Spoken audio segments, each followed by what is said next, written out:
السلام عليكم. فيديو جديد، نتمنى يلقاكم في كامل الصحه والعافيه. عواش لكم بروكا بالصحه والسلامه وباش ما تمنيتم. في اطار الوصفات اللي بدون جلوتين ان شاء الله غادي نوجد معكم اليوم واحد الكيكه.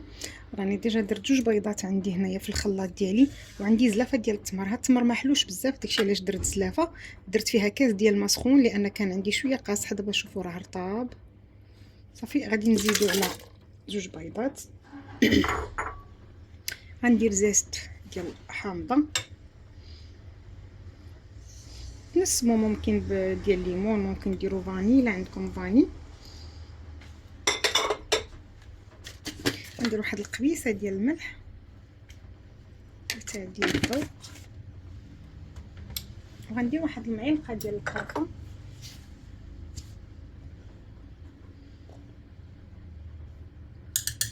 ما عمرتهاش بزاف لان هذه شويه كبيره. وغندير راس معلقه ديال القرنفل. صراحه ما جبتوش، ما نجبدو هنا. راس معلقه ديال القرنفل.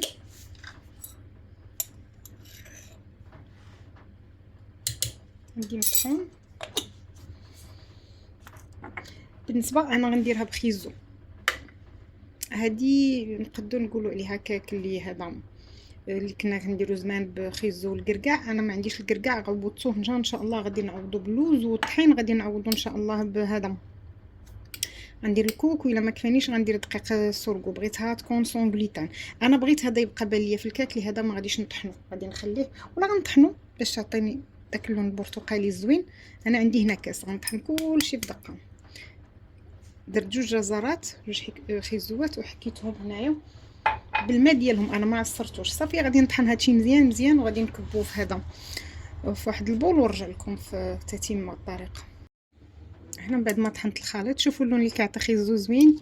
غادي نضيف نص كاس ديال زيت الزيتون. الصراحه ما ذوبتش زيت الكوك، لهذا غنضيف غير نص كاس ديال زيت الزيتون.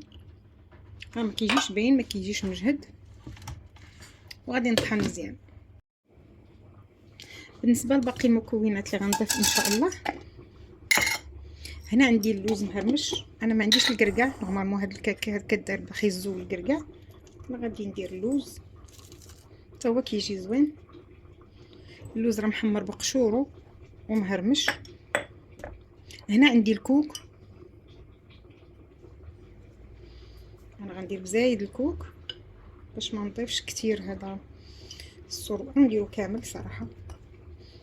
هنا يكون شي نص كاس عندي ديال الكوك صافي. غادي نخلط المكونات. عاد غادي نضيف، غادي نكمل بدقيق السورغو. الا بغيتو ديروها كامله بدقيق الكوك ممكن ديروها بدقيق الكوك. غادي نكمل التخليط ديالها. هذا عندي دقيق السورغو اللي هو الذره البيضاء، حتى هي راه سون غلوتين. ممكن ديروها بدقيق اللوز، ممكن ديروها كلها بالكوك، ممكن بالكاوكاو، يعني اي حاجه بغيتو ديروها بالدقيق العادي راه ممكن، ما كاينش حتى اشكال. هنا عندي بيكربونات الصوديوم.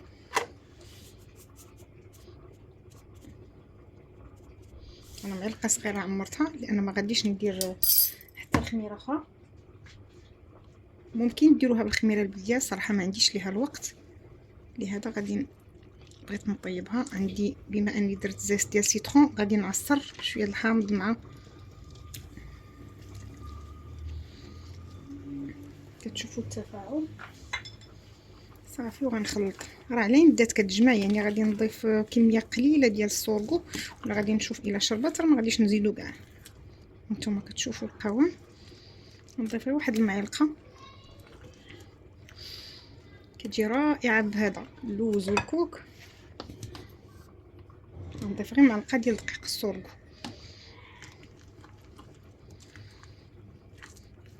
الوصفات ديال الكيك لي سون غلوتين ضروري خصو يكونوا شادين راسهم وجامعين راسهم، لان الا كانوا هذا ملي كتبغيو ديموليو هكا الكيك ولا كتبغيو تقطعوه كلها كدير. وهذا هو القوام ديال الكيك صافي. انا غادي نوجد المول ديالي ندير فيه الخليط. هنا راني درت الكيك في المول ديالي، درت لها شويه ديال الزريعه البيضاء ديال نوار الشمس، غنزيد لها شويه ديال الجنجلان. هنا ممكن ديروا اللي متوفر عندكم باش كيعطي قرمشه من الفوق. عاده الكيك اللي كنا كنديرو بالجزر وهذا كنا كنديرو فوقو لا كريم. انا ما بغيتش ندير له لا كريم. ممكن ديروا اي كريم عندكم. انا غنكتفي بها هكا لان اصلا درت فيها كميه ديال التمر غتجي حلوه.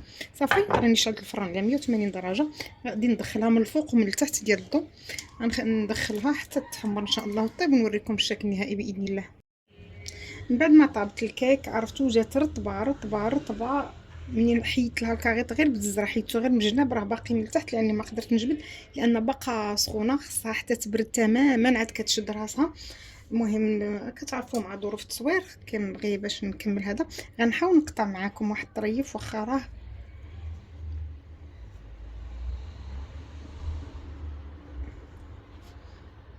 المهم ريحتها راه زوينه تبارك الله. هانتوما شوفوا شحال كتفتت تبارك الله، جات رطبه رطبه بزاف.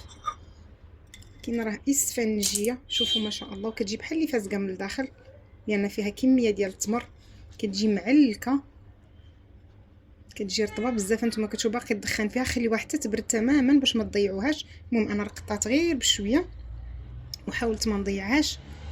صراحه تستحق تجربه زوينه بزاف هكا لسهراتكم هكا في رمضان ان شاء الله مع العائله. في العشيه ملي كيجي بنادم التراويح كيبغي يزيد اتاي مع شي حاجه اللي تكون هكا خفيفه سون غلوتين، يعني ما ترهقش حتى الجهاز الهضمي. زوينه بزاف، ديروها بحال شكل كاب كيك تعطيوها لوليداتكم وبالصحه والعافيه. الى فيديو قادم ان شاء الله، والسلام عليكم ورحمه الله تعالى وبركاته.